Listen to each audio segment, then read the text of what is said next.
Ақшадан ар мен намыс төмен боп тұр. Елді ойласам, ішім шер-шемен боп тұр. Жақсы менен жаманды айыра алмас. Қазіргі қоғам соқыр керең боп тұр. Қаранарда ерлер аз, қарайтұғын елімнің ертеңіне елеңдеп бір.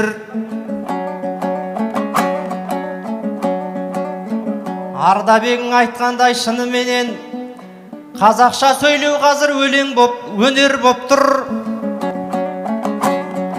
Болалса жалпақ жұрыққа жырым нақыл.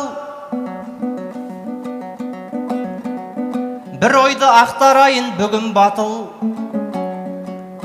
Міржақыптар жанын құрбан еткен еді. Төріңе ілмесін деп туын кәпір. Білім менен тәрбие бірге жүрсін деген сөзін кім қазір ұғып жатыр?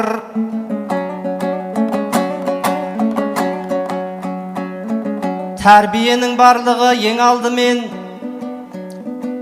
ұлттыйдығын ұлы бір ұғымда тұр. Болашағы бұлыңғыр болар елдің, тұрмас егер төрінде тұғырда тіл.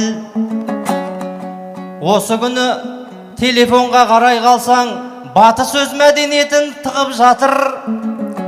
Соларға қарсы тұрып төтеп берер, қазақ қандай қарекет қылып жатыр. Қазақша дені дұрыс мультфильм жоқ, заманға ілес алмай құрып жатыр. Содан болар үйдегі балалардың бұл күні тіл орысша шығып жатыр.